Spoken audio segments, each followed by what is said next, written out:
എറണാകുളം ജില്ലയിൽ വീണ്ടും ഉയർന്ന അളവിൽ ചൂട് കൂടാൻ സാധ്യത. മെയ് 7-8 തീയതികളിലാണ് സംസ്ഥാനത്തെ വിവിധ ജില്ലകളിൽ ഉയർന്ന താപനിലയെ തുടർന്ന് യെല്ലോ അലർട്ട് പ്രഖ്യാപിച്ചിരിക്കുന്നത്.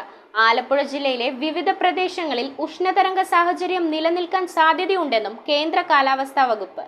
മെയ് 7-8 തീയതികളിൽ പാലക്കാട് ജില്ലയിൽ ഉയർന്ന താപനില 39 ഡിഗ്രി സെൽഷ്യസ് വരെയും, ആലപ്പുഴ, തൃശൂർ, കോഴിക്കോട് ജില്ലകളിൽ 38 ഡിഗ്രി സെൽഷ്യസ്, കൊല്ലം, കോട്ടയം, പത്തനംതിട്ട, എറണാകുളം ജില്ലകളിൽ 37 ഡിഗ്രി സെൽഷ്യസ്, തിരുവനന്തപുരം, മലപ്പുറം, കണ്ണൂർ, കാസർഗോഡ് ജില്ലകളിൽ 36 ഡിഗ്രി സെൽഷ്യസ് വരെയുമാണ് താപനില ഉയരാൻ സാധ്യതയെന്ന് കേന്ദ്ര കാലാവസ്ഥാ വകുപ്പ് അറിയിച്ചിരിക്കുന്നത്. മെയ് 7-ന് ആലപ്പുഴ ജില്ലയിലെ വിവിധ പ്രദേശങ്ങളിൽ ഉഷ്ണതരംഗ സാഹചര്യം നിലനിൽക്കാൻ സാധ്യതയുണ്ടെന്നും മുന്നറിയിപ്പുണ്ട്. ഉയർന്ന താപനിലയും ഈർപ്പമുള്ള വായുവും കാരണം ഈ ജില്ലകളിൽ മലയോര മേഖലകളിലൊഴികെ മെയ് 7-8 തീയതികളിൽ ചൂടും ഈർപ്പവുമുള്ള കാലാവസ്ഥയ്ക്കാണ് സാധ്യത. News desk metro 7. ഒരു സാധനം വാങ്ങുമ്പോൾ അതിന്റെ ഗുണമേന്മ നമ്മൾ തിരിച്ചും മറിച്ചു നോക്കി ഉറപ്പുവരുത്തും. മികച്ച ഗുണമേന്മയ്ക്കൊപ്പം നല്ല വിലക്കുറവും കൂടെ ആയാലോ?